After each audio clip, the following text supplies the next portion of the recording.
Les presento un poquito de mi trabajo. Visual Partnership es un proyecto que he estado haciendo con mucho cariño, con mucho esfuerzo, con mucho amor. Quienes ven ahí es todo el equipo de Visual Partnership. Está Tulio, que no es por lo regular, a veces me acompaña, a veces no. Él sí es muy rockstar. Hoy no anda por aquí, pero por lo regular lo verán por ahí en mi trabajo.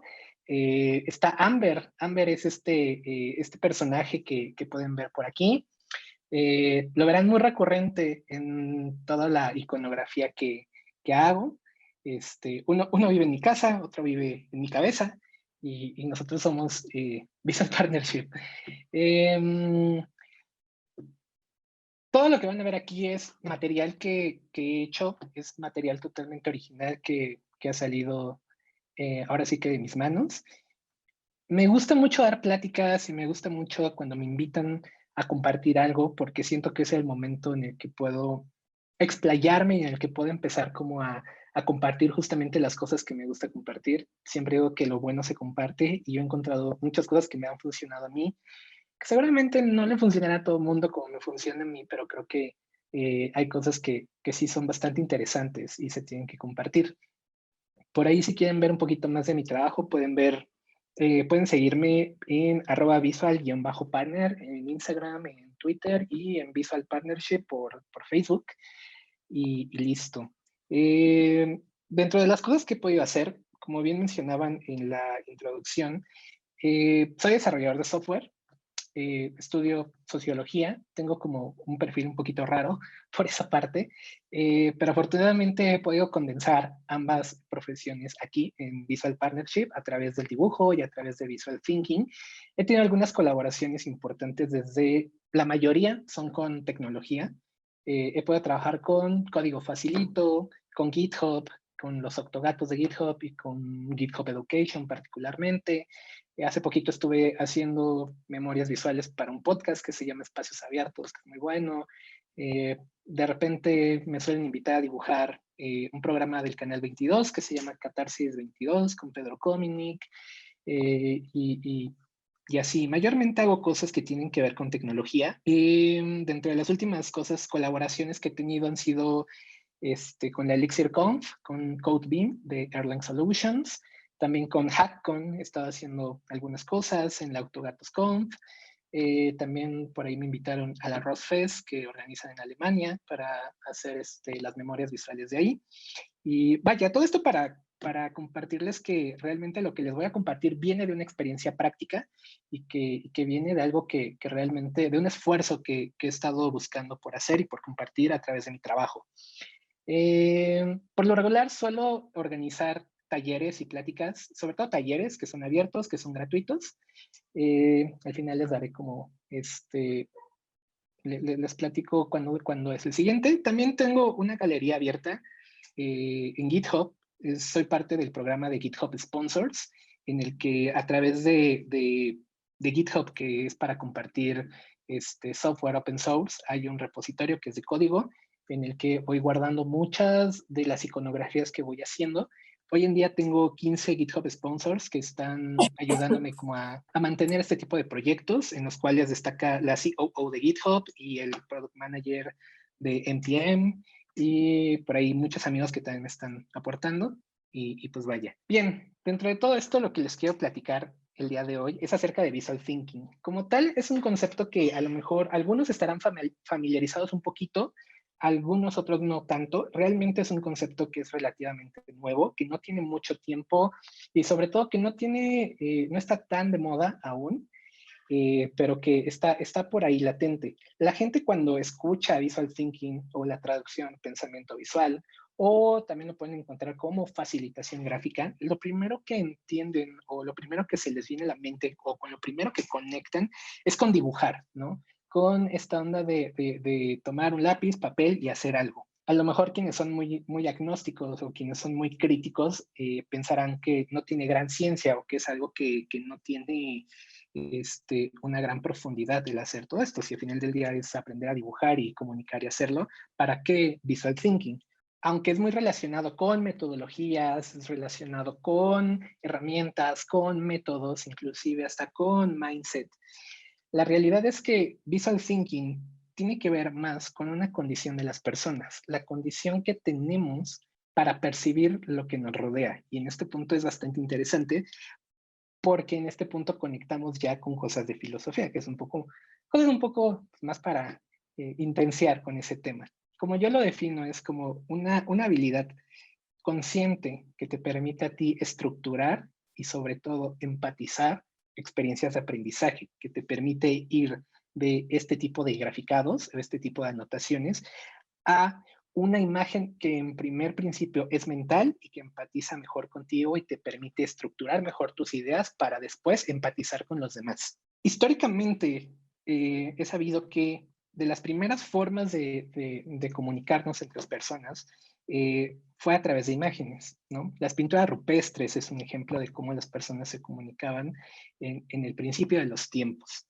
Era muy fácil porque en ese momento alguien podía estar viendo una imagen y entonces a través de figuras, a través de un lenguaje figurativo, podía plasmar algo, podía plasmar una idea, porque en ese momento lo que hacía es que el hecho de pintar o el hecho de dibujar algo era la forma de sintetizar lo que a través de sus sentidos estaba percibiendo, lo que a través de la vista, a través del oído, a través del olfato inclusive podía tener.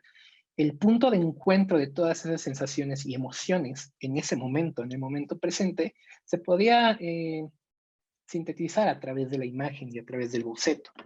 No tenía que ver con hacer figuras lindas, no tenía que ver con pintar bonito, no tenía que ver con nada de eso, tenía que ver con comunicar, tenía que ver con una cuestión bastante práctica. Seguramente, este es un ejemplo que espero que sea bastante entendible. Es un McDonald's. Ahí está, ya se ve. Es que tiene un pequeño delay, pero ya. Este es un McDonald's y hay bastantes cosas interesantes aquí. Sé que de un salto muy brusco, pero va hacia algún lado todo esto. Por ejemplo, cuando ustedes van a un McDonald's, desde que entran como consumidores, pueden ver que hay una serie de símbolos, ¿no? Hay flechitas, hay estos anuncios que te dicen a dónde dirigirte y te dirigen generalmente a una cola en la que te tienes que formar y tienes que esperar un tiempo para ser atendido, mientras que del otro lado hay una especie de línea de producción donde hay ciertas personas, donde hay una persona que saca el pan, otra persona que le pone la carne, otra persona que la envuelve y otra persona que la despacha, ¿no? Y todo esto tiene que ver mucho con la historia de la producción, es decir, cómo la producción ha ido evolucionando hasta este punto. El ejemplo de McDonald's es un ejemplo bastante contemporáneo de cómo las líneas productivas han evolucionado hasta este punto en el que hasta el consumidor es parte de esta línea productiva. Ustedes se preguntarán por qué si estoy hablando, por qué si el tema es visual thinking, este cuate empezó a hablar de cosas de producción. La realidad es que me gusta clavarme en este choro y aproveché para meterlo. Tiene un punto de contacto que ahorita lo verán.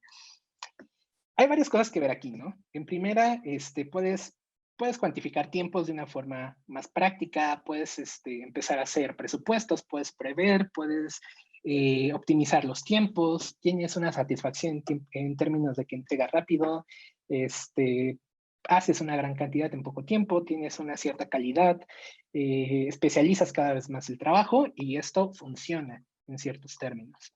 Lo que ocurre aquí, o lo que me parece bastante interesante de estas anotaciones, es que este mismo fenómeno, hubo alguien que lo pudo describir en otros términos. Y esta persona decía que estos procesos que suelen ser evolutivos, que suelen ser propios de cómo a través de la historia y a través del tiempo y a través de las condiciones vamos transformando las formas de interacción y las formas de producción, son procesos que se le llaman procesos de racionalización. Es decir, cómo conseguimos algo de la forma más óptima. Y el ejemplo de McDonald's es un ejemplo perfecto del cómo pasamos con un proceso de racionalización donde pues te vamos guiando y te vamos diciendo, mira, vete por aquí, sigue las flechitas, fórmate, espera, y entonces cuando llegues alguien ya te va a despachar, comes y te vas, ¿no? Una cosa que bien puede caber en una redacción de un manual. Lo que a mí me parece bastante interesante de esto es que Max Weber, que es un filósofo alemán, decía que aunque esto funciona en términos de producción, lo que ocurre es que al especializar el trabajo, al poner todo esto, al ocurrir todos este tipo de fenómenos, se frivoliza el trabajo. Y entonces él llamaba que esto producía, eh, él llamaba procesos deshumanizadores. Le quitabas al humano su condición de humano, su condición creativa. Y a este fenómeno le llamó la jaula de hierro. Y dentro de las cosas que Max Weber decía es que de las cosas que se iban transformando, al igual que la forma en que nosotros producimos, nuestras formas de interacción y comunicación también van sufriendo este tipo de cosas, de tal forma que entonces, en vez de que ocurra esta onda de si veo algo, lo pinto porque es la forma más inmediata y más práctica que tengo de comunicar algo, entonces ya tenemos otro tipo de formas para hacerlo y otras formas de comunicarlo, porque ya hay una historia detrás de eso, ya hay procesos de racionalización, y entonces ya en vez de dibujar, entonces empezamos a escribir grandes textos, empezamos a usar la gramática, empezamos a usar cosas más sofisticadas como los mapas mentales, y con esto las consecuencias es que de repente vamos cerrando esa brecha entre las cosas, entre una parte bastante interesante de la creatividad. No digo que esto sea malo, esto funciona y funciona para ciertos escenarios. Lo que digo es que a veces, por estar muy metidos en esta parte, por estar muy metidos, tan clavados en este asunto de la productividad o en el asunto de querer producir, de querer ser óptimos, de querer entregar en tiempo y forma, a veces perdemos de vista lo que tenemos por condición humana. Esto es el ejemplo donde podemos ver esto suele ser mucho, por ejemplo, con los niños, cuando es más fácil y es más factible que un niño que le piden dibujar a su familia se lo muestre en grupo que un adulto que le pidan hacer un dibujo de su familia, un adulto que no sepa dibujar, porque ese adulto va a tener más prejuicios, ¿no? Va a tener el prejuicio de que no dibuja bien, de que si no dibuja algo bonito, entonces es algo que le va a llevar burla y entonces es muchísimo menos probable que ese adulto pueda mostrar sin ningún prejuicio lo que está haciendo él hablando de un dibujo. Visual Thinking, por otro lado, tiene que ver con recuperar justamente esa condición desde un plano consciente. Eso es muy importante, desde conectar en tu momento presente, poder conectar a través de un lenguaje visual que por condición es muchísimo más inmediato. Es muchísimo más inmediato porque es más empático para ti mismo y te permite entender y conectar mejor un momento presente de lo que estás viendo, de lo que estás entendiendo y estructurar todo un lenguaje visual que en un principio sirve para ti. Eso es de las cosas que me parecen como más importantes. Poder aclarar que el visual thinking en un primer principio es algo que te ayuda a ti a estructurar cosas para ti. Más allá que estructurar, a mí me gusta decir que te ayuda a empatizar con lo que te está pasando, te ayuda a entender no solamente un concepto, no solamente un aprendizaje que tenga que ver con algo de tu trabajo o con algo de tu estudio. Te ayuda a empatizar con tus propias relaciones, te ayuda a empatizar con tus emociones, te ayuda a empatizar con tu propia condición de ser humano, que muchas veces se queda de lado. Te ayuda a incluir estos factores dentro de la ecuación del aprendizaje, ¿no? Y entonces te ayuda a conectar para producir. Y es una cosa que no queda volando porque lo tienes que asentar y una vez asentado, lo conectas. Y una vez que conectas con eso, es muchísimo más fácil empezar a empatizar con otro tipo de personas. Lo que a mí me ha ayudado mucho en este proceso es en dos planos. En el plano de producir para mí, es decir, he podido hacer cosas como esto, que es un registro gráfico. Esta ilustración, como que están viendo ahorita, es justamente algo que se le llama registro gráfico. Lo que ocurre con esto es una de las formas más recurrentes del visual thinking. Trata de hacer una traducción visual en tiempo y forma de alguna plática o de alguna conferencia. Esta es una de las cosas que hago con más frecuencia y que me invitan a hacer. Por lo regular me invitan a conferencias o me invitan a talleres en los que básicamente me siento a escuchar a la persona que está hablando y me dedico a hacer este tipo de graficados donde pongo todo el discurso de la persona. Ese es el reto, poner el discurso de que la persona está diciendo. Lo interesante de esto es que esto ocurre al mismo tiempo que la persona está hablando. Entonces, Así es más o menos como se ve cuando estoy trabajando los registros visuales. Es un ejercicio de escucha activa, es un ejercicio en el que tus ojos tienen que estar concentrados en la ilustración y tus oídos tienen que estar escuchando lo que está ocurriendo, ¿no? En este caso puede ser que es una entrevista. Lo que ocurre aquí es que la persona que está dibujando tiene que aprender a discriminar la información, tiene que aprender a discriminar qué información forma parte del discurso y qué información no forma parte de ese discurso para entonces vaciarla aquí, ¿no? Y entonces tienes que estar muy atento porque evidentemente tienes que saber cómo estructurar este discurso de una forma visual. Tienes que saber cómo acomodarlo, cuánto dura, cómo vaciar esas ideas, cómo ocupar el espacio, cómo llenar el espacio, saber qué ideas vale la pena ponerlas, qué ideas no, y además poner las palabras, poner los enunciados, poner los rótulos, poner los dibujos y luego poner el color. Todo eso al mismo tiempo. Se puede, eso es lo que hago siempre con esto, y esta es una de las cosas que más me gusta enseñar a las personas que toman taller de Visual Thinking conmigo, porque esta es una ilustración que hago para alguien que me pide hacerla, ¿no? Porque ya tengo como herramientas y ya tengo como bien entendido lo que pasa aquí.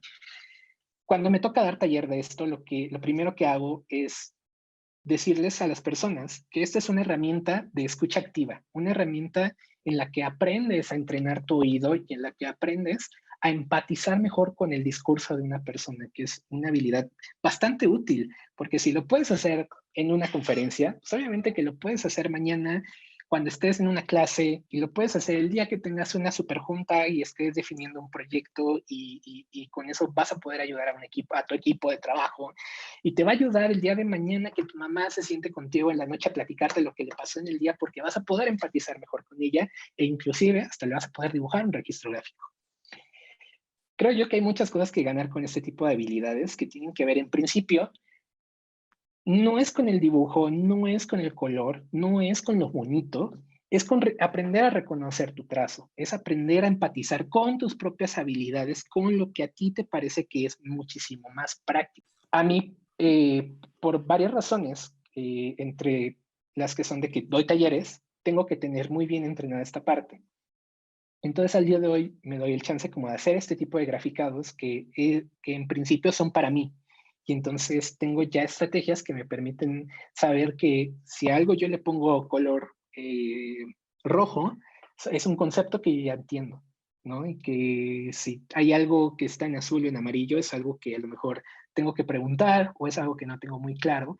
Y entonces el día de mañana me acerco con un compañero de trabajo para platicarle, no enseñarle esto, sino platicarle esto, porque esto lo hago para mí en un principio, para que después en un segundo punto pueda yo elaborar como este tipo de graficados que ya son muchísimo más estéticos, pero que me permiten empatizar mejor con las personas y que me permiten poner sobre la mesa lo que realmente es importante, más allá de un discurso frívolo, me permite poner sobre la mesa ideas y eso me permite llevar procesos empáticos y procesos de aprendizaje que al final del día se traducen en experiencias que generan conocimiento. Yo creo que hoy en día necesitamos mucho este tipo de herramientas porque necesitamos empatizar mejor con nosotros mismos y necesitamos herramientas que nos ayuden a entender toda la cantidad de información que tenemos al alcance de nuestras manos es demasiada. Y lo que creo yo que nos está hablando mucho es de la necesidad que tenemos también de aprender a digerir toda esa información. A mí me parece de repente bastante impresionante. Cuando empezaba a hacer esto me di cuenta de que una conferencia de 1 hora era demasiada, sobre todo porque la gente que da pláticas técnicas no suele tener una preparación para elaborar su discurso. Entonces, en 1 hora te bombardean de muchos y muchos mensajes y de las cosas que yo hacía esto desde hace mucho, porque yo no entendía lo que escuchaba. Entonces, esta era una forma más fácil de hacer mis apuntes, de anotar las cosas que no entendía para después investigarlas. Pero después me di cuenta que el problema no era yo, el problema es que realmente son muchos mensajes y de esto nos lleva a otro tipo de preguntas que es, ¿cuánta información de lo que me están diciendo en 1 hora soy capaz de procesar? ¿No? Y que viene con otro tipo de cuestiones como cómo se elaboran discursos, cuál es la intención del discurso, qué estoy entendiendo, cuál es la formación que tengo para entender esto, a qué soy susceptible, a qué no. Y una vez llegando a este punto, lo que más me gusta es que esto es una habilidad bastante práctica, que a través del entrenamiento y de la práctica se va adquiriendo, pero que el cultivar todo este tipo de cosas a lo que te lleva es, en principio, a ser mejor persona, a que puedas escuchar mejor a tus amigos, a tu familia. Y en segundo punto, te ayuda a que hagas mejor las cosas que estás haciendo en tu entorno inmediato, en tu trabajo o en tu estudio. Y ese tipo de habilidades son las que creo yo hoy deberíamos estar cultivando.